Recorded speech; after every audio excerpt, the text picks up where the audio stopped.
it's really early in the morning. Well, it's not super early. It's 8:24 a.m. Yeah, this is like it's early enough to do like an energetic podcast. Yeah, it's a some little people are already in their cubicle at this time. This is such a weird thing to say, but I've heard people recently talk about, they just got this job and they have their very own space. They have and they're talking about it. These animators talking. It's like, I had like my own desk and it got walls. I could put things up and I just kind of close myself off. They're describing a cubicle. And I'm just, in my mind, I'm just thinking, oh my God, this is everything Gen X and like the elder millennial is, I guess, what they're calling it. That's like everything that we were pushing against. Yeah. That's why there's all these open floor plans. And now people are like, I get a cubicle, my very own cubicle. It's just very funny. That's awful. We were supposed to like have offices in the park by now. Right, yeah. There's this little like water thing that we all go to and we talk about videos that we saw on TikTok. It's great.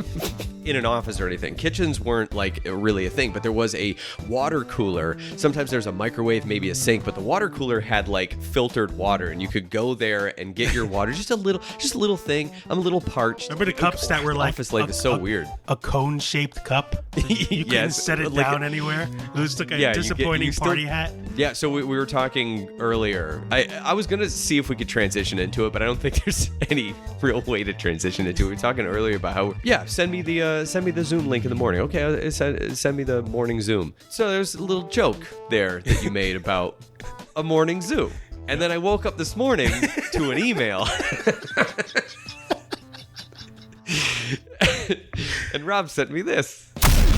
Wake up and smell the onions.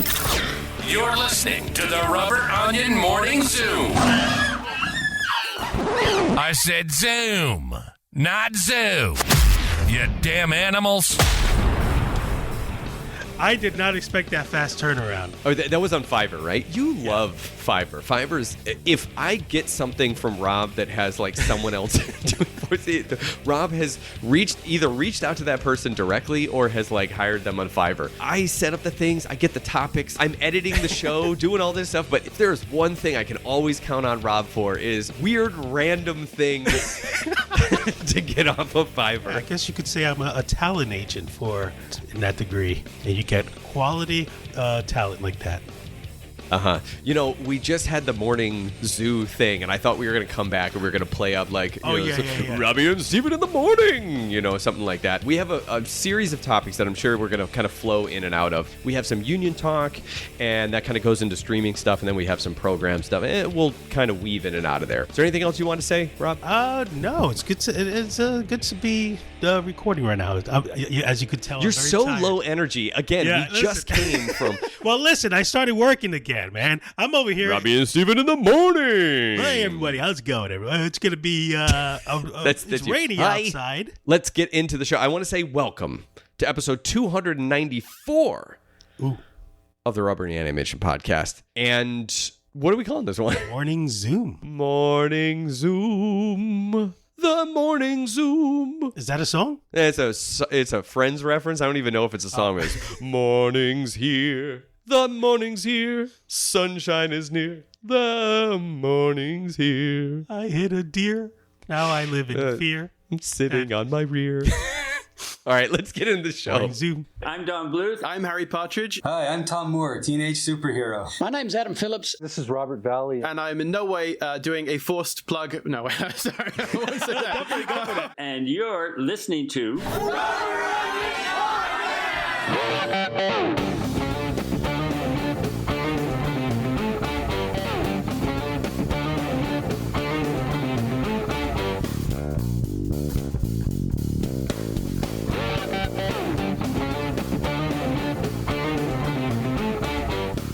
So I'm scrolling on the new Twitter handle.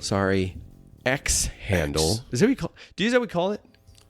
I think X handle. X Just handle. X name. So I'm scrolling on the @VFX Union, which is the brand new visual effects union formed in IATSE. IATSE is for trade workers. That's where the Animation Guild, or TAG, is a part of. And you can see just down here, there's Marvel visual effects artists unionized, and Disney Disney Pictures, I guess, in-house Disney Pictures, unionized as well for visual effects. That's 2.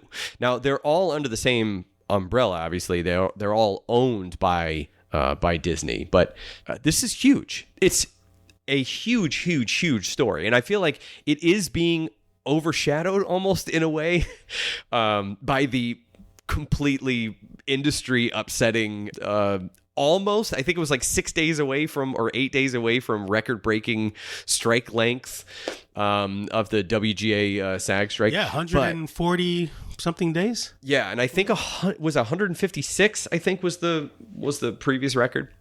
I didn't think that it was going to end until like the end of the year, and so when they all kind of like hunkered down and they were all, I think they were talking above a cheesesteak factory or something like that. Like when they were all meeting, it was like, oh, this might really be happening. But again, all during this time, visual effects workers for Marvel and Disney in-house, I forget exactly what it's called. Yeah. And this is the first visual effects union that we've had in the United States, maybe North America. I didn't look that up. But this is massive. How long have we been talking about visual effects workers and how they are treated? How long has it been since we all put our icons, our profile pictures as the color green or blue to represent this issue? When did we talk about it on our reviews? Oh wow, that was like which episode was it? That is a good question. Or no, like because where we did those old reviews, I feel like it was Crudes. I feel like it was the Crudes. Because, oh wow, yeah. Because I did that like I did that kind of like weird tint to it. Kind of made it this like mustard color, and we did that whole green screen joke. Yeah. So that was 10 years ago. Holy cow! That was 10 years. That was March 29th, 2013. So this is obviously striking again because of the WGA issue, and I mean this. I feel like writing's very important, but visual effects is the kind of like the bookend of that thing. So it's just, I mean, I guess so. I don't want to, like, obviously I think one thing that I would like to really stay away from is quantifying the value of various fields of creativity in various unions. It's not like a bad thing you naturally want to do that, and different mediums require more intricate collaboration than others. You can do more run and gun with live action than you usually can with animation, just because of the time requirement and distributing parallel work. Yeah. That's just a matter of the way that the things are done. But now that visual effects is in basically every single live action movie, now it's kind of like it's bringing a lot more of that parallel, or should be parallel, visual effects work in. And we know that that's not always the way that it works. Kind of get a bid. This is what we're supposed to do. They'll go out and shoot. Maybe hopefully a visual effects supervisor will be on set to kind of help them get everything. Then they're doing all their work in post, and it's kind of this mad dash. And I think there's a general feeling, especially with just the difference between live action filmmaking and filmmaking that you might do from the ground up in post, that you you create inside a virtual space, or that you create in a physical space in like stop motion. I always think about like productions whenever I see like a scene of like two people having coffee and it's just a casual conversation, and they go like, oh yeah, we should go to that party tonight. Yeah. And then that's it. The amount of people, and they have a truck outside with all this equipment and just the setup for that one shot. I always wonder, is that necessary? Could you have done that? Well, so that's what Gareth Edwards is talking about. He had an interview. You should look it up. He was mentioning about how like sometimes there could just be a small intimate scene that doesn't require 150 people to be there to do this whole thing, and that there are times where there's a fight scene or there's like this big thing that you do need all those people. Now, I don't know what the implications of this are for the union work, because it feels like there's probably some underlying reason why you can't just like why you have to keep taking your entire crew with you whenever you do these setups. That would be maybe a bigger picture thing than I know how to talk about. I'm not even saying that's entirely true. I'm just saying it's possible that might be why stuff like that happens. But trying to keep the budget low for, you know, these big spectacle pieces that people are expecting, and you combine that with a visual effects union, hopefully, and especially now with the with the deal, and SAG now is going after their deal, and you know, IATSE I think is going to negotiate coming around next year, so there'll be a new deal there as well. I think that studios hopefully will turn to more of this kind of, not modest, but, you know, 100. We talked about it with Teenage Mutant Ninja Turtles, right? 100 million and under, things that they can deal with. And if this is a model that can help, if it actually is something that becomes where you lean on the things that live action does so well, which is two people sitting in a coffee shop. I mean, yes, of course you need to light it. You need to set up. You need people to set that up and do that well. You don't necessarily need 100 people unless there's something else that's going on. What they can do very well is they can do a run and gun. That's their strength. What animation can do really well is anything that your imagination can conjure up, right? And that's that side, because that would be hard to do in live action. Didn't you just showed me Angry Kid? Oh yeah. Couldn't believe the Angry Kid was a real guy, and they put masks on him in stop motion instead of just comping I was stop thinking motion that. head I was on like, top of the oh, body. his job is really just to sit all day. And I was like, can you imagine? And I was like, oh yeah. Well, not necessarily to sit all day. Well, you have to sit stay, and then yeah, to pose. micro move and pose, and there was stuff, and it means that person has to be a stop motion, you know, animator, or at least understand the micro moves and being able to, you know, I'm sure that a stop motion animator would help him like move his hand in a particular spot, but he's got to understand it in some way. I think Maybe he's not a stop ones, motion animator, but new like, ones, by the way, where they just digitally put it, and it's not as. I mean, not of as course. But the point is, like, if you using visual effects, and I think a lot of people do, using visual effects for what visual effects does well. You have an environment, you need to turn this big field into an even bigger field. Great. Visual effects. Like, but you don't need to use visual effects to change a whole bunch of things that you could get in camera. And I think that's hopefully the important thing about a union is protection.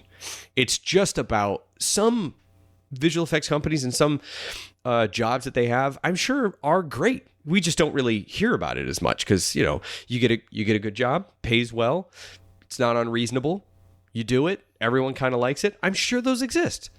Oh yeah. But then there are the other ones that are paying nothing and are pushing you way too hard, and those also exist. And what the union does is it just tries to stabilize everything and just make sure that everyone knows exactly what they're getting into, exactly what they're doing, and that the natural inclination of humanity, and especially humanity with power, is to pull, you know, to get more and more and more. And then, of course, capitalism will also pull that as well. There's a lot of forces that are kind of just making this situation where if someone can be taken advantage of, they will be taken advantage of. It's Murphy's Law for awfulness. If something bad can happen, it'll happen. So the union is there to like stop that, to get ahead of any problems that might come up and curb that natural progression of capitalism, to curb it, to Well, we grew up in a make world, it run well, oil the machine, so to speak. Sauce to spaghetti, Butter the toast,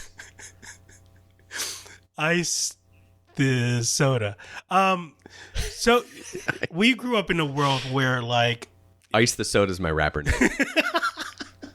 Like Tyler, the creator. Yeah, exactly. We grew up in a world where like we were told like, you know, you start off and you got to be hungry for this. And, you know, I remember thinking in my brain, my little small brain that never expanded, I was saying, what if I would work in an animation studio, even if I was like the janitor there, and just like I always fantasize about that world of like, of growth through struggle, you know, through the struggle of things, and just constantly going through this back and forth until you finally get to that place. And you know, do you think that mentality eventually is going to disappear? No, I don't think so, because I think it's inherent in creative jobs, in a creative career. I think that people don't really get into the creative side of things necessarily always thinking about the job or job prospects or things like that. What they do is they get into it because it's something that they love.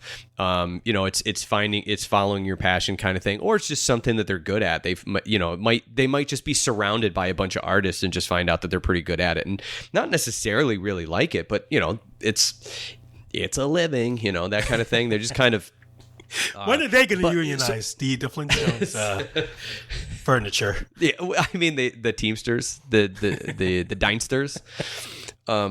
There are certain careers, there's certain fields, I guess, that you can get into. That the reason that you go to do that is because either you know how to do it, or you're comfortable with it, or it is a good source of income in your area. So I think that this career in particular is something that people are drawn to because they want to create something, they want to do something. When they get into the job, they realize that a lot of it is quality based. A lot of it is like, how much are you helping out? How much are you? I feel like a lot of animators, when they get their first job, they feel like, well, you're just telling me what to do. Like I'm not using any, I can animate. Like I'm not using any of my own animation choices. You're just telling me what to animate. Like, well, yes, that's how the modern system works, because there's so many animated projects that are out there. You need to have like some sort of system. There's a bit of a conflict there. You start by learning how to create and how to express yourself, and then you get a job where your job is to express someone else's vision. Yeah. And that's where I think some of that battle happens, and people just try to find their own space. So no, I don't think that we're going to get to a point where people aren't going to have that feeling like, oh, I just want to get into the studio. I would be happy to work there, even if I was just, I'll work at the coffee shop that's in the ground floor of Disney Animation or whatever, just so I can kind of be around. There's always going to be people like that. Yeah. And there's always going to be that interest and that excitement to be around something. And, you know, you don't really have that as much with, I don't know, what was the company in Office Space? Like, oh, if I could just if I could just be there, if I could just be the parking attendant at something Dine, right? Industries? No, that was the other one. Intech? Are you looking it up right now? Initech? Initech. Yeah. Anyway, the point is, not a lot of people get excited to do that. Right. That's why you just brought up The Office. That's why Michael Scott in The Office is so funny, because and Dwight Schrute, because like they were so passionate about this paper company. Like nobody is that passionate about this paper company. You might be passionate about being a manager, but not, you know, making paper, not making paper. Oh, I get it. Mm-hmm. I know it's a long way around, and I kind of came right back to where I was, but I do think that people get excited about creating things or being involved in a creative space.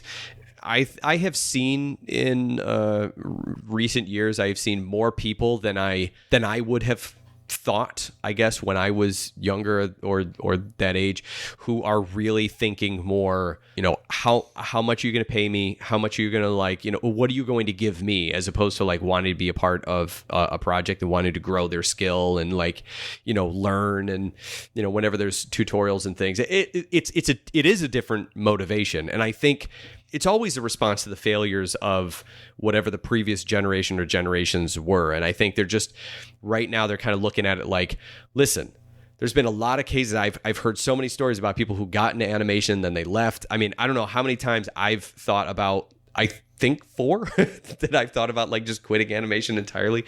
Everyone has that feeling.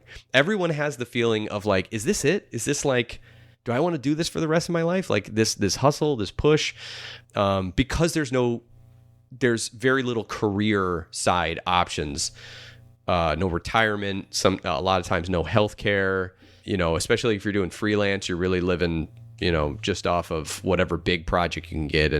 And then you're paying your own taxes and stuff. It's a lot of work. So I think that some of this is just a response to that, just feeling we want a career. And that's what I want. I want to turn these series of jobs into a career. That's the goal. And I think that's what this visual effects union is also doing. We heard Visual Effects Nomad was the person who was were they the person who headed up that campaign to put the green square on?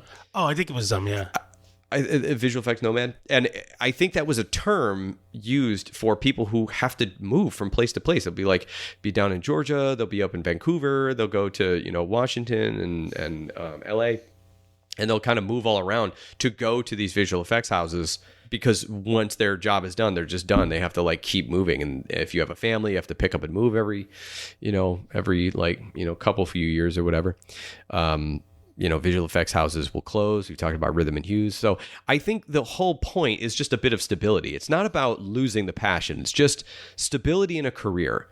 And when you first do that, especially when you're young and you don't really necessarily know what it is to have a career and what does that look like, you just kind of copy what you know from a career. Pay, benefits, stable hours, things like that. And I think once that kind of stables out, you'll get then people kind of doing the cubicles, you'll get I think that's where we are now, is people are going, cubicles, I want stability, I want this kind of, it's this new shiny thing. But I think we'll go back to kind of an maybe a partially cubicle, partially open floor plan kind of thing. It's all about finding that middle ground. I'm just glad we do need stability. We're no longer going to have those student films of some sad person in the cubicle, and then the camera expands and everyone's in a cubicle. The Severance opening credits. Yeah. Do you think from COVID leading up till now, the strike and everything, unionizing and all that stuff, it was always a subject, but has it been pushed even more for creatives? Because we had that moment in the sun where, although COVID was happening, we were gangbusters there. We were just making everyone was going towards us. They were just wait, what's your point? Do you think that going towards us? What do you mean? Work wise, because we couldn't do a lot of in-house production and stuff like that. Do you think creatives were the result of COVID and after that, the aftermath, pushed us to be more involved? Oh my God, I had a point and then I kind of lost it. Well, okay. Leading up to now, where we were just where we're more. There's always been strike talk. There's always been kind of thing, but there's never been it's always just kind of been put to the back burner. Are you saying, did COVID help with the round of strikes? I mean, that sounds a little more controversial. No. If is that what you're saying? Did COVID and then working from home and being apart, and then you had to organize? Yeah. What do you think the remotely world would be like if this pandemic didn't happen? I see. I do think that. Okay. So yes. We talked about it before. There are unions that are popping up in every industry, in every field, all across the country. I think that was going to happen anyway. I don't think that was strictly because of COVID, but I do think that, excuse me, I burped. The lockdown, Morning zoo. I think, did probably help. Yeah, that's right. There would be something. It did help organize people in a certain way, like get people thinking of organizing in a certain way, and seeing that maybe jobs that were said like, we cannot do this from home, it cannot be done from home, and then seeing it could be done from home. I don't necessarily think that it was something where people, not everyone is saying, oh, we should just do everything from home. I think there are some people who really love working from home, and there are some jobs which are better working from home, some that aren't. And some jobs could be working from home, but will impact other jobs that can't really be easily done from home. And that's the collaborative aspect of it. So some people are going to be in the office because it helps out part of production. Some people are going to be home and doing extra work because it helps out part of production. That's always the way that it worked. But the point is, saying one thing and then being able to actually do another thing. I think maybe that, if I'm getting to kind of the root of it, I think maybe helped tie a lot of these things together in people's minds. Like maybe we can change. Like maybe the industry is a lot more flexible than we think or are led to believe. They just need a reason to do it. And that reason is, the union comes together and, or people unionize and say, like, here's what we want. Here's how we want to be treated.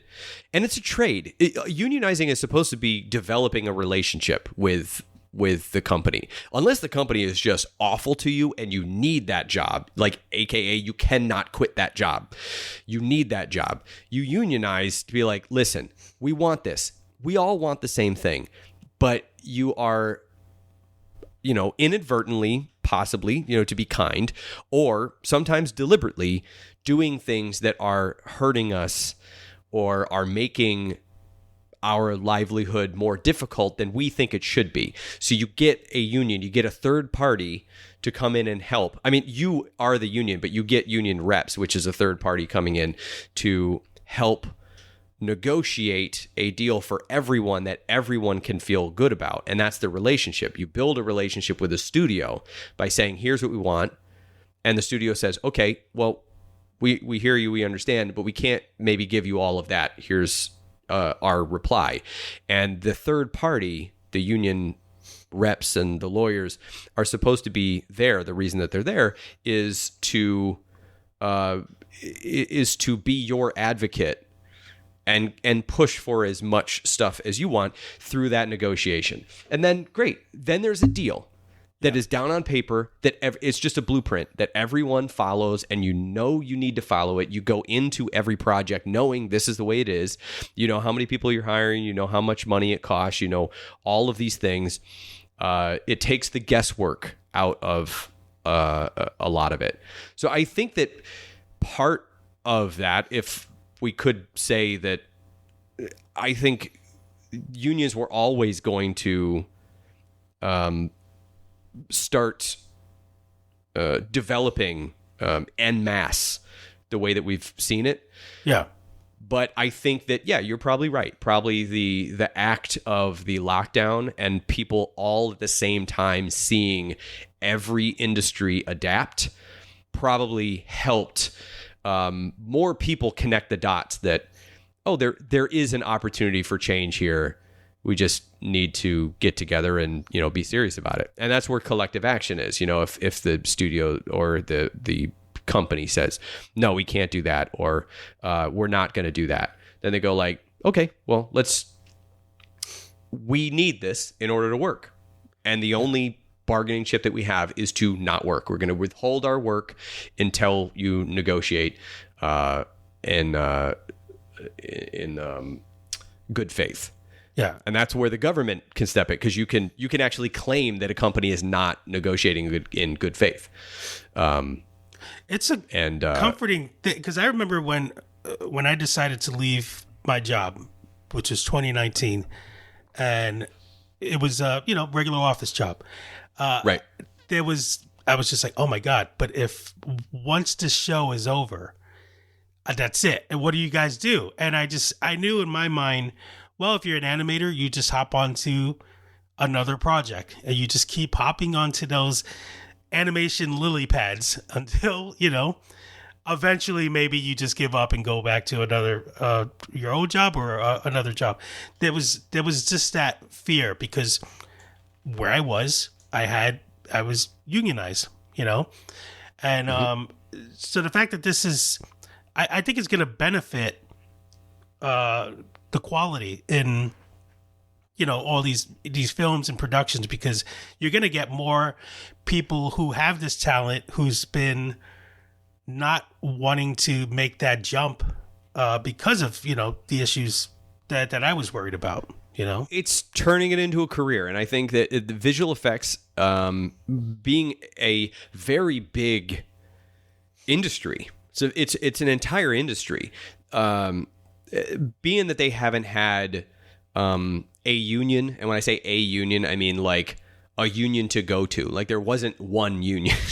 Now there's a visual effects union. A couple houses have unionized, and hopefully that'll happen in more and more. I just read something about Digital Negative. They were saying we've already laid off, I think it was like 70 people, and instead of laying off more people, we have a cost-cutting plan so we can keep as many people working as possible. Now that sounds good, but also grain of salt, because every time a company makes a decision, they're making a decision, hopefully, that they can sell as a benefit to the people they're trying to sell it to. So either the people that they're trying to sell something to or the people that they employ. Trying to say, this is good for you, but really it's also good for us. It's always a double thing. I've usually used the example of those revolving doors, city development kind of stuff. Had this subsidy for giving buildings money back, or making it cheaper basically to install revolving doors, because it let out less air conditioned air, which lowered the air conditioning cost. But the subsidy was there to use less energy and therefore emit less greenhouse gases. That was the point. And companies would do this. They would put in the revolving doors, they put in so many, and then they were like, look, we care about the environment. We're putting them in these revolving doors so that we're not releasing all these greenhouse gases. No, you're putting in the revolving doors because it doesn't cost you as much now, and it's going to save you money on air conditioning.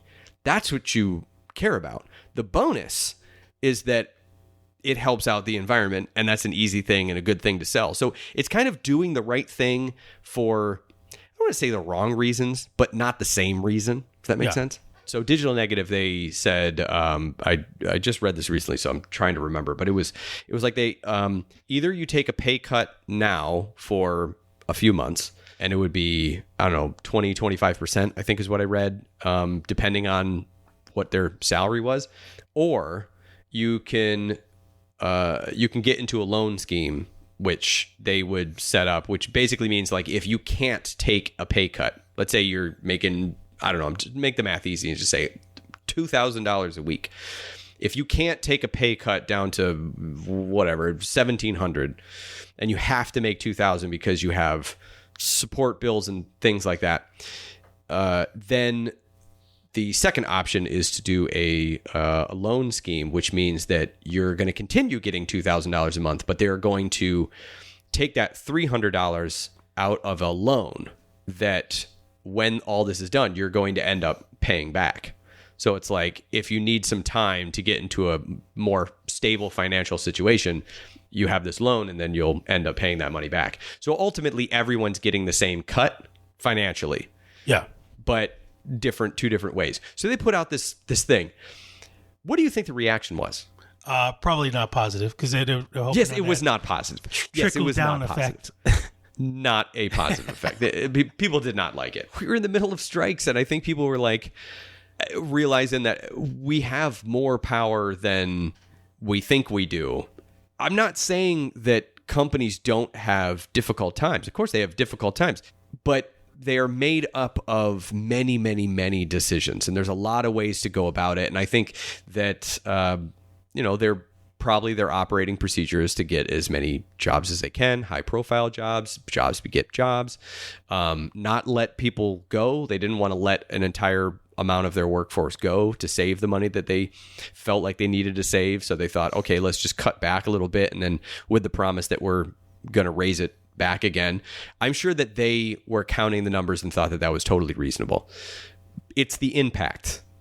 The impact is a different effect than just the numbers. When you're talking on like a grand scale, 1,000 people or whatever. So I just think people are just rethinking the relationship of employee-employer. I think is very simply the way that it is. So no, it's not. You're not going all the way back. Your question. You're not going to do away with the feeling that I just want to work at this company. I just want to do this stuff. The energy of wanting to animate and wanting to like be a part of something. And do you think companies now are going to go, you know what? It's too much to, let's say there's a scene in a series, live action series, and they need a animated dream sequence. They go, well, I don't know. It's going to be too much with the union for this animation company. Let's try to find some freelancers, to maybe possibly work on this to save us on budgets. Yes, I think that save us on budgets. Yeah, on budgets. I think on the shareholder. I think that yes, that's going to happen because that happens now. It's not like it's. I just don't think it's going to be so pervasive that it's going to be upsetting to the industry. I think is the big thing. People are always worried about like losing jobs or something, or there being this massive destabilizing of the job market if there's a union that pops up someplace. That's not really the way that it works, especially not in the beginning. Industries need more time usually to settle out to different places. So I will say that probably in the first few years of having a lot of unions, let's say, in one area, like, we just started unionizing animators in New York. And so, my thought is in the first few years is probably not going to be, you're not going to notice that much of a difference. And sure, maybe some jobs may end up going to, another, like, I don't know, Texas or something. Actually, Powerhouse just unionized, so even Texas is getting out of the union thing. But, oh, nice. Just if my point is, yes, it's going to happen, but you're not going to know what the effect is because you're living in the current moment. I think that it's not going to be so big that it's going to completely destabilize the industry. You're just going to have some jobs that are going to go some other place, but you wouldn't have known that. And those jobs probably would have not been super great anyway. Yeah. So yeah, I know I come up with a lot of analogies, but I kind of live my life through through analogies, I guess. But I always say that I'm not a person who looks for the best parking spot. I look for a parking spot I'm happy with. So, if I'm driving around like a lot that is pretty packed and I'm just going up and down, if I see a parking spot and I'm like, this is fine. It's not too far to walk. Like, I'm still in the same lot. I'll just park there. And I think there are a lot of people when they get out of the car and they start like walking up, if they see another spot and like, oh, damn, should have gotten that one. Yeah. I think that is a particular way of looking at things, but I tend to like to look at things in the way of like, well, but I have this spot and I'm out and I'm going to do my thing now. The spot was not the point. The point was to go do the thing that I'm doing. I usually look for that's the sign kind of like with the wheelchair on it, and I go, yeah, I feel comfortable with this. It's close, and there it is. And then you come back out and you're like, where's my car? But Yeah, so I feel that way probably. I guess that's probably the best way I could describe how I feel about what possible impact you could have in the jobs in a particular marketplace. You get the jobs that you get. I think there's going to be parking spots to that point. You're just not going to know if the parking spots that were always going to be there were going to be the ones that were right next to the door, or if they're farther away, or whatever. But the parking spots will be there. Yeah, and make sure everyone can get out before you get out. And what was that analogy for? I don't know. Okay. Now, well, so not to go ahead. kind of bridging this subject with the kind of next subject, unless you're great. So there is the alternative of, do you really either work in the industry or spawn an independent project which you create on your own or do crowdfunding? And is the goal from that of oh my God, I was bridging this, and now the bridge is like slowly the ropes are snapping. Say what the story is then. Okay, so Has Been Hotel, which started off as an independent project, is now going to be on Amazon and is associated with bento box companies like Bento Box, animation companies like Bento Box, and A24. You're doing great. A24, which is okay, but the big thing is, your point is Vivian Medrano created this herself. Yeah. I think it was started as a webcomic. She was doing webcomics. She did animated shorts. She has been and the whole the whole world, is Hell of a Boss, Has Been Hotel. I think A Hell of a Boss was the one that was funded, right? That was self-funded. Yeah. And she did this offshoot, and she partnered with A24, who I guess would provide the funds as a production company, and then the production studio, I guess, would be Bento Box is what we were reading. I don't know if there's other freelancers or whatever. She's an executive producer, which is amazing that she got EP like right out of the gate. And because obviously she's the creator, and she directed all 8 episodes that are going to drop on Amazon Prime in January. So you can now finish your question. I just wanted to let people know what we're talking about. Yeah. So that was such a weird laugh. I guess, yeah, bridging these two subjects together. Do you think now the goal would be to kind of do something independently like that, or work for people who work who do independent projects, or to work for a big company? Now, I really, like, you look at stuff like, and everyone always bashes Family Guy for being poorly animated, but there's a lot of work put into these things. But for a lot of it is just talking, where they're doing hand gestures, which we've done for other shows like Cartoon President. Where so many, and you can't step on a joke if you move a certain way, which I didn't know. So like, you look at independent projects and the work that is put into these things, and you wonder, like, is that a better route for people than working for a company? And is the end goal, if you're doing an independent project, is to be on Amazon Prime or another company? Or would you be happy just kind of riding that internet wave? I got a lot of questions. End of question. Okay. Sorry, I tried to jump. I was like, I didn't know which one.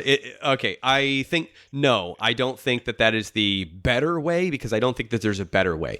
I think it's more important to look at the way that a project comes to fruition can happen a lot of different ways.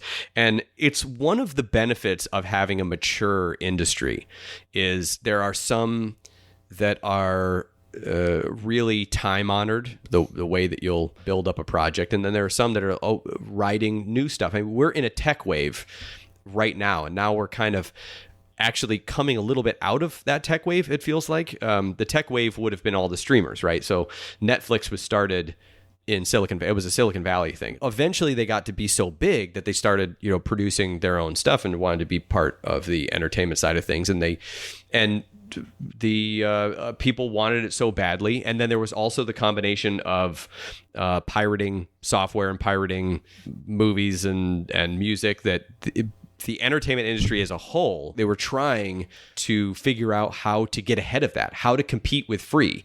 And so they looked at the Netflix model.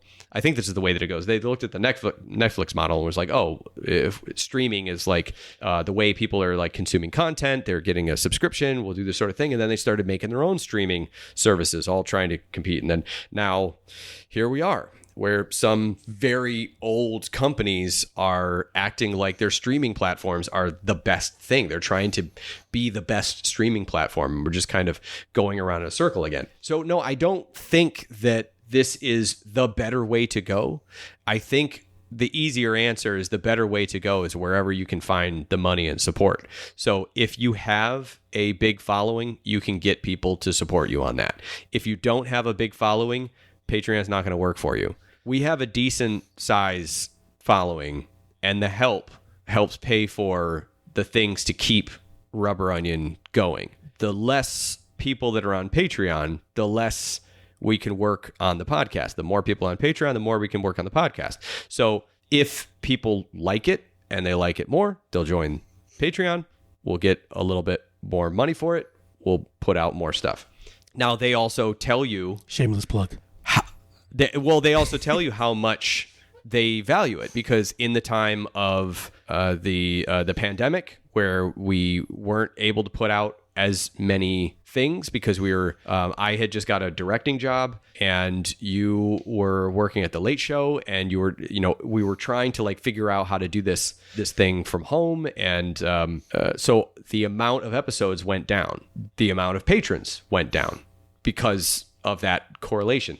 So I think that there is something about the direct to consumer communication that's there. I know exactly how much people are valuing the stuff that we're doing, and it helps keep us going. And I think that works for series, that works for if you do video essays, on the internet, if you do like, weird little shorts, reviews, whatever, that's all good on that side.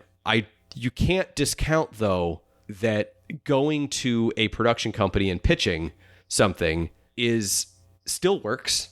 It's still the way a lot of shows get made, and it's still probably the most guaranteed way that you have to get some traction somewhere. Doesn't necessarily mean you're going to get a show picked up. That's very, very, very rare. But I think it's probably better to work if you want guarantee, if you want guaranteed money, if you want to be in the business, it's probably a better way to go into a studio and climb the ranks in the studio until eventually you're in a place to be put in charge of a project that you can put your stamp on, if that's like what you want. That's the more stable way to do it. And that's the very old way. That's a very time-honored old way of doing things. There might be some new ways that pop up. I know that people have been talking about like co-op studios, and we just saw something that took at least our group by storm. 3 kids making animation studio in basement. It's not a new concept. It's not a new format, but it is something that would be interested to see if is now the time where that kind of thing can actually take hold, because it hasn't really been a winning concept in the past. But sometimes you need the right moment to strike, for something to really the fact that my parents are still paying for cable because they just love that joy of clicking through channels. Well, that's the thing. I have YouTube TV because I like doing that. I can't figure out what I want to watch. I'll go on YouTube TV and I'll flip through the channels. Sometimes I'll see a movie on there that's streaming on one of the channels. I go, ooh, I do want to watch that movie, but I don't want to watch it from the beginning. So then I'll go find it on a streaming and I'll go watch it. My dad's excuse is I like to record all my shows. And I'm like, well, with streaming services, you have them all there. Because he's making my mom watch all these Hallmark movies because she recorded all of them, and they're running out of space to record their content. So she has to watch all these Christmas movies now so they could make space.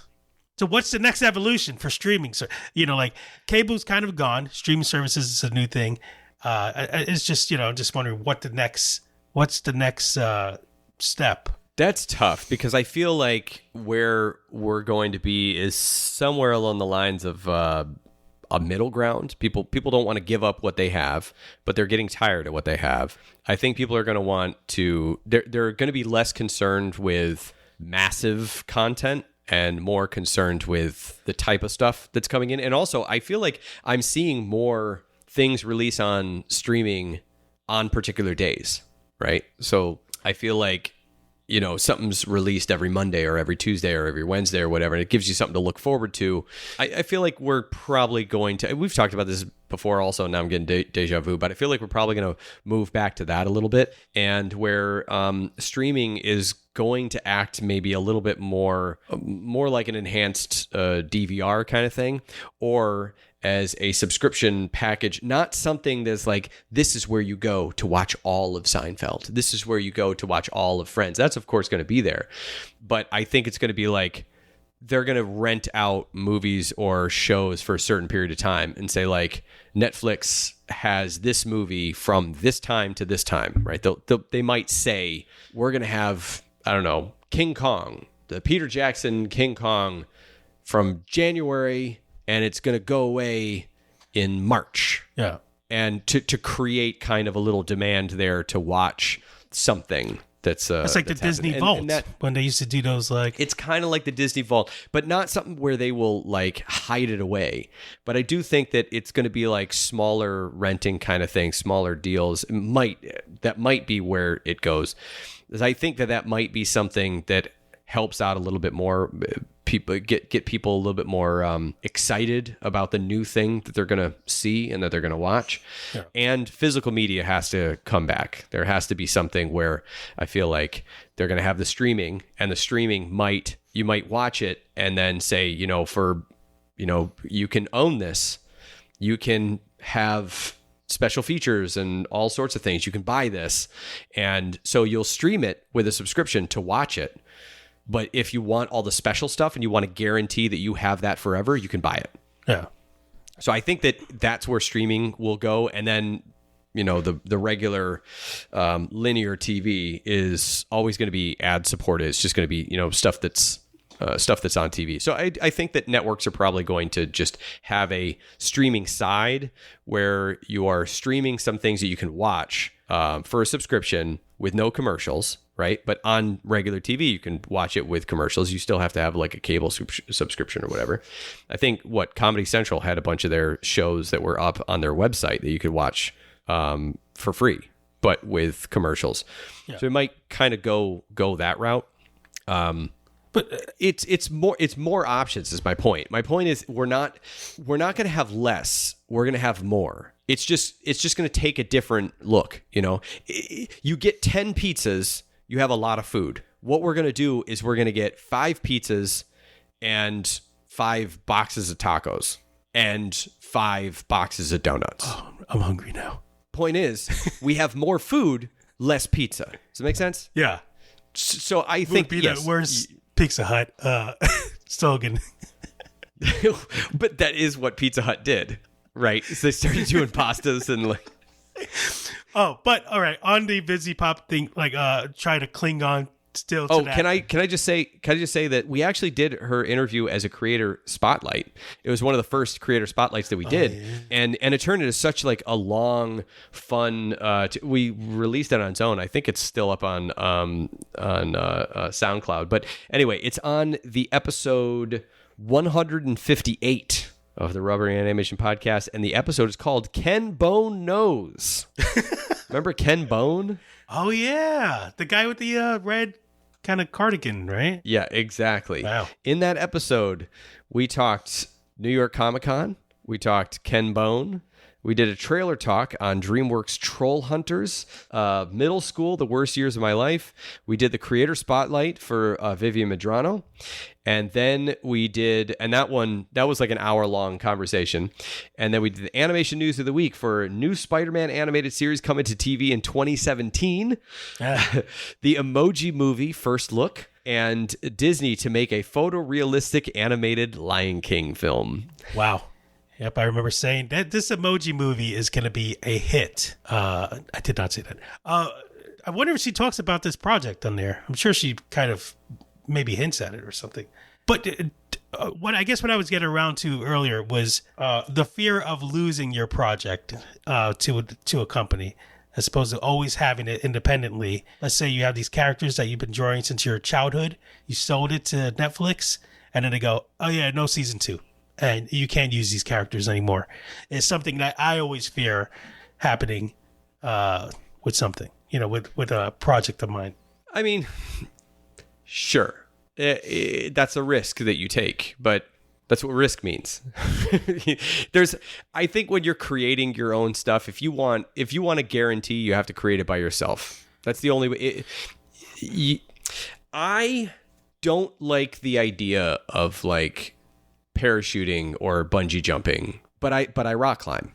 And I think it's mostly just because I just don't like the idea of like someone else packing my chute or hooking me up to a rope that like I have trust.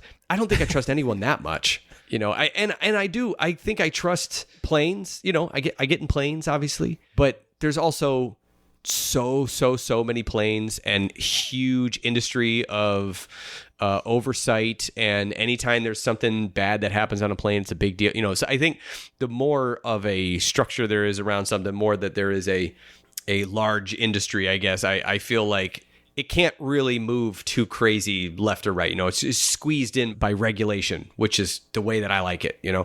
The bungee jumping industry, I just feel like is probably not as regulated. I was going to bungee jump once, and I saw the staff. It was teenagers, and the teenage girl was chasing the teenage guy and slapping him hard on the back. And I was just like, oh, yeah, I'm not doing this. If that's the way you feel, if what you want is a guarantee, you have to do everything yourself. You could still fall. It would be your fault, right? Oh, I went for the wrong hold or something like that. And to that point, you're still trusting the ropes and the carabiners and the harness and everything to hold you if you do fall. But it's the amount of trust that you have to do. You can hire other people. You can upload something to Vimeo and trust that they're not going to steal your stuff. I uploaded my Three's Horrible to Anaboom, and then they uploaded it wholesale to YouTube. Yeah. And they called it an Anaboom production. Like, you didn't pay me for this at all. Oh, how nice. And you have to trust a little bit, but there's a lot of different ways, I think, to make a project now. And it's so amazing that she went this route. This is an abnormal route. This is very unique. To have a webcomic and then have a huge following of her animation and her webcomic, have an original idea, original designs, and then make series off of funding from Patreon and get the attention of one of the hottest new producers, production companies, A24, and then also work with, one of the most well-known TV animation studios. Oh yeah, those companies Bento together Box is that's really impressive. It is impressive. She directed every episode. She got EP. She is having an explosive beginning to her career, and I'm imagining that because remember there are people that are going to be jealous of that kind of thing, and she seemed like she had a good head on her shoulders. I'm hoping that this success begets another success, and it'll be interesting to see like where she goes from here if she gets another season. But if she doesn't get another season, that's a big thing for her to have been able to do. I think I would be surprised if she wouldn't be able to do more webcomics if the series doesn't go to a season 2, if that's what that you were saying. But it also means like, after you spent all that time developing and moving forward and like making this thing, a lot of people feel like, ooh, I have this feeling like now I want to do this other thing. So even if they say like we're not going to do a season 2, you're probably already thinking about your next project. If you're a creative person, otherwise you're kind of selling yourself a little short. Yeah, I mean, yeah, of course. I mean, there also is like a sense of pride also being someone who was part of that, if you're part of that funding from the original project and seeing where it's gone now, I can imagine that's being like, you're almost feeling part of it. Like, oh, wow, I kind of helped, with this show being on the map now, being part of this this bigger thing where you reach a larger audience. So I could imagine that's something pretty cool to be part of, even if you're like just someone who threw like $10 at the project. This was our kind of transition thing from studios, from streaming, and all the union stuff into her success on that, and it'll be really fun to watch it. It's been a long time coming. I can't even remember when the last time when we saw the teaser, the trailer thing that she uploaded. It has been. But anyway, one thing that we didn't talk about really was that the WGA deal. I mean, obviously they got the deal. It's great. There's a lot of gains in there, and AI is the sexy thing. It's what they asked for. But the big thing is the data transparency of the of streaming. That's the big deal. The fact that the WGA is going to get hours watched internationally and domestically from these streaming services. They're probably not going to be able to share it, but they are going to be able to aggregate it. And aggregating means they're going to be able to put it together and basically say, like, they're not going to be able to pull the wool over people's eyes and say, this is the best show. It's the best show in the world. Because they're going to be able to look at it and go like, oh, well, that's not true at all. Or watching something go like, oh, this didn't really do very well, so we're going to cancel it. The WGA might have some data, and hopefully SAG is going to get that. Now that they have to share that data with a union, I think it only makes sense for all unions to have that. Yeah. That's crazy that info wasn't really displayed. Like that was they've been real. Yeah, they've been working in the dark for a while. Like the most important part of like television history was just like, oh, the ratings are in, and announcing that. The fact that was one of the coolest things about being. It was one of the coolest things about being on Comedy Central for these last couple of years. Was next morning ratings usually came in the afternoon. But just being able to see that and be like, this is cool. You're able to track how the episodes are doing. Okay, so we don't have a ton of time left, but we actually don't really have a lot to talk about with this particular topic, and that is we're moving from streaming tech into creative tech. Procreate Dreams. Yeah. Just dropped hard on the internet, and people went nuts. Some people kind of didn't like it, thinking that it looked flashy and not helpful. Some people thought it was going to be a game changer. I'm kind of partway in between because I always am. I don't know. Is that my patented? Yeah. But no, Procreate Dreams, it looks great. It's a great time to have an iPad. I just bought an iPad, so I have one, and I'm going to get it. It's Procreate Dreams is going to come out November 22nd. It's a one-time purchase for $20, and it is the animation app version of Procreate. Now, you can already do animation in Procreate technically, but this one has wider features, and some of them looked very interesting. Like supposedly there's no load time, which jury's still out on that one. I'm going to be interested to check that out. But you're going to be able to move some things kind of the same way that you do with symbols, puppet pinning. They made a big deal about the real-time animating, which is just like recording and then moving your mouse around to like a lot of animation softwares have that. So it's just hidden under a bunch of things because, hey, guess what? Not always that helpful. But like we work in Character Animator, and Character Animator has that kind of thing. You can just, record and drag around. It's real time. I just think it's probably going to be something that not a lot of people are really going to use. It's one of those things that's kind of cool, but very, very limited use. Yeah. And it's neat to be able to move the mouse around and attach the stylus and attach the stylus to a particular feature. So I can see that attaching that maybe to a camera and kind of like mimicking shaky cam, or being able to attach it to a zoom. I think this is how it works. I don't know. I haven't had a hands-on, but to be able to attach it to a zoom and do like a quick like snap zoom kind of thing to get a timing down and then adjust it later. I think there's some stuff there that could be really fun. But the big thing is just being able to animate on your iPad in a way that is a bit a bit more robust than what we've had in the past in terms of cleaning up.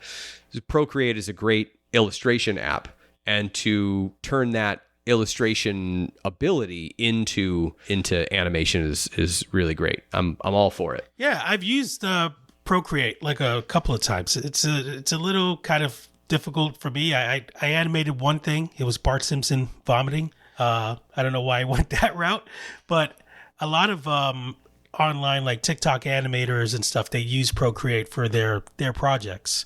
So, and I always kind of like between that and like Rough Animator and stuff, like whenever someone says like, what do I look for to animate on a budget?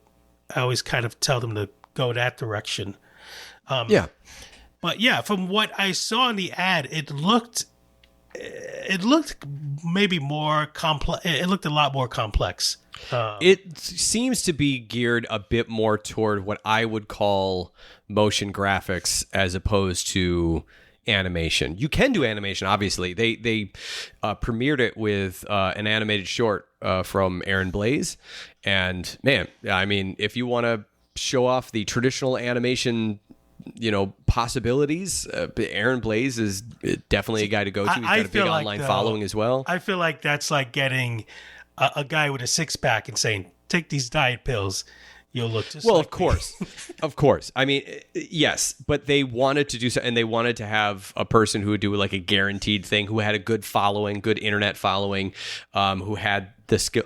I think it makes sense for them to partner up in that way. Yeah. But the examples that they had, it's a little bit more, I would call it more like After Effects explainer video, corporate commercial kind of animation. Seems kind of that, like non-rubber hose arms, what they call rubber hose arms, but they're not actually rubber hose arms. They're just bendy arms. They're just like tube arms.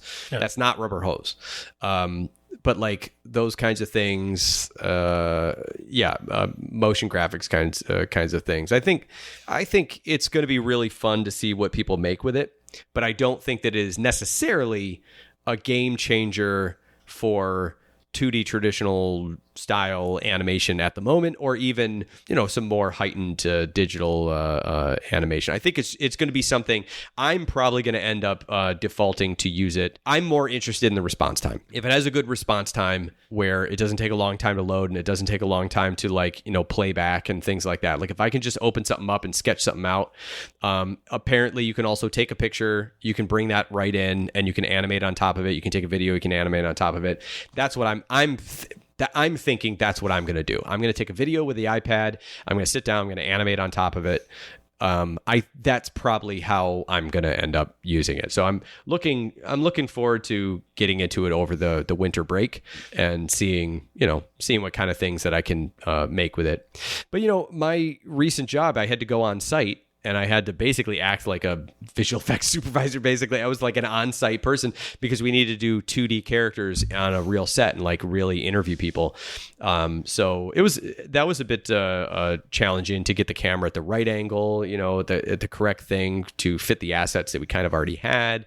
Make sure that we didn't have to like create anything like brand new, that the lighting would all work, that we're not casting shadows in the wrong places and things like that. So being able to take a picture or take a video and then take an asset that I already have, for instance, and put it right on there. Just the way, I did that on Photoshop.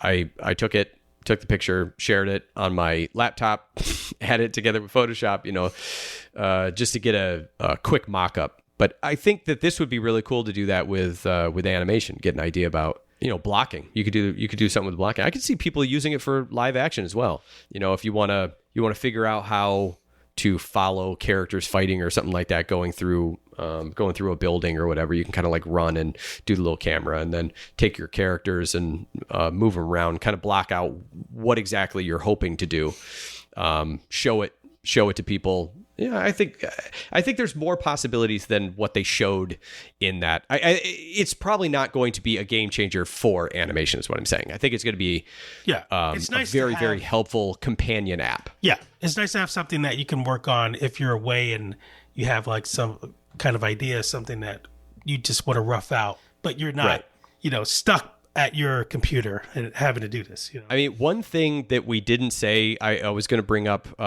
during the streaming stuff before we moved on to this, which was Genndy Tartakovsky has a new animated movie, Fixed, R-rated 2D animated movie.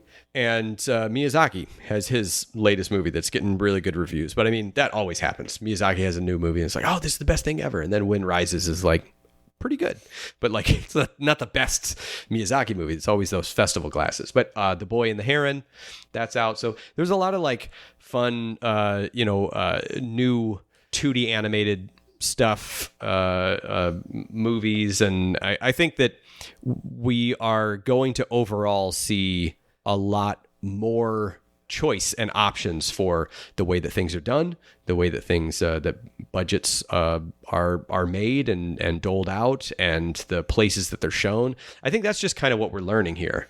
It's just there's just more stuff. There's more stuff. There's more places, more options, and when that happens, everything kind of like levels out. Like I said, you can have a lot more. It's put sand in a cup, fills up the cup. Yeah. Get some more sand, fill up a tray. It's more sand, but it's spread out. It's just not going to look maybe as impressive. I was trying to go for non-food stuff so I don't like make you hungry. Well, you could have said, but, you're not in sand, you're in kitty litter. Yeah, I mean, we could And call those it are the not kitty litter thing. chocolate bars. Lot of crap. You're surrounded by crap. Soon we'll be surrounded by crap. There's another story about this, which is Photoshop on the web. Photoshop also has created a web version where you can open up PSDs and you can edit and you can do all sorts of things on the web. Adobe has been doing more of that. It seems that they are putting more stuff in the cloud on the web and that sort of thing. And I think it has to do with the AI side of things. I think it has to do with, since they're using an internet connection to generate things with their AI generative fill and stuff like that, I think that we're probably going to see more products go up on the web to use that in the AI front. Yeah. So I think it's really also very good that AI is being talked about in the unions. I think that's going to be something that SAG is talking about. Obviously, that's going to be something that IATSE is going to talk about next year. I think we're just trying to all get ahead of it and just make sure that it's used ethically and that it's something that is, like I said, just regulated. And there's going to be places that are going to be unregulated. And you can go there and you can do that. And you can die in a bungee jumping accident. That wasn't a threat. That was an analogy. But maybe you might bounce back. Very good. Very good. I am, as ever, cautiously optimistic about the future. I think that we're actually in a pretty good place, all things considered. I mean, we came out of a bubble of animation. I mean, God, the amount of stuff that Netflix was greenlighting for animation, we were very excited about it. But there was a moment, I don't know if you remember, but when we were talking before one of the episodes, like I don't know, it was like 2 years ago. It was a while ago, and just saying like, this might be too much. I think they're like, I'm so glad that animation, that Netflix is really focusing on animation, but all the stuff that they announced, like, I don't know, man. I don't know how, like, I feel like this is creating a space that I don't know if it can really support. And more kids are coming out with degrees in animation. And my concern was that maybe we're going to hit this bubble and then there's not going to be enough jobs to support the amount of people that are in animation. And so luckily there is now a push for lower budget or mid-budget stuff. And I do think that spreading everything out a little bit more evenly, kind of cutting back on some of the glut can make for some more stable jobs. Yeah. And that's going to be something that I think will be good to see. I don't think it's going to happen in the beginning. I don't think it's going to happen right now. I think mostly what you're going to see is you're going to see people, like, shows getting canceled, more shows getting canceled, and people getting laid off. And, that's going to happen in the short term. But I think in the next few years, I think we're going to see a nice, healthy amount of projects that are both, widely produced and also independently produced. Yeah. Hopefully just things kind of change as the years pass. And, it's weird because you look at a lot of the people in charge, and many of them were like hippie flower children, and then they grow up to this corporate greed. So maybe by teaching the youngins about sharing is caring. Well, good chat. Yeah. Good chat about a lot of things, and that'll do it for this episode of the Rubber and Animation Podcast. Thanks for joining us for another one. The next episode is going to be our 10-year anniversary episode. Oh, yeah. I don't know if we're going to do anything Boy, do special we for have it. quite a production plan. I don't know if we're going to do anything special for it. Listen, it's real hard to get together. Rob, because of the WGA deal just got done, Rob is back to work on The Late Show. I have been working on the last season of Archer. I've been animating on that. And I just got a puppy. So that's been taking a long... And I got a pet monster. A lot of my... Oh, yeah. Thanks to Stephen Brooks. Stephen reunited me with my childhood pet. Yeah. What's the mask? Oh, I just put mask on. Yeah. Oh, okay. All right. Yeah, it's fine. It's fine. It actually looks really, really creepy. Well, let's exit. Rob, why don't you tell them how they can follow you on the internet? At Rob Ufo on Twitter, YouTube, and all that stuff. Yo, YouTube blowing up. My Bartoon Rescue cartoons are finally picking up, and I currently have 8,000 subscribers.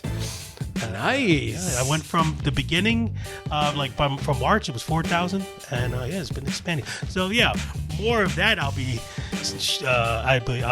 throwing at you, and just a shout out to @YourImagineGuy for the intro for the Morning Zoo intro on Fiverr.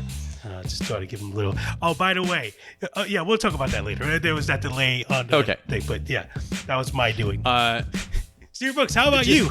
And I'm Rubber Onion everywhere. You can follow me on YouTube and Instagram. And of course, we have a Patreon if you want to support. I have an idea that I've already talked to Rob about for 2024, for the next year, that is a little ambitious. It's going to take me a little bit of time to kind of line up some of the episodes, but I think I can do it over the winter break. And I'm hopefully I can put it together. If I can't, then, we'll just try to do some more regular episodes. But thanks for joining us for this one. We will see you on 295 for our 10-year anniversary. And then hopefully in January, around my birthday, end of January, episode 300. Massive 300. number. Thanks for joining us, everyone. See ya. Bye.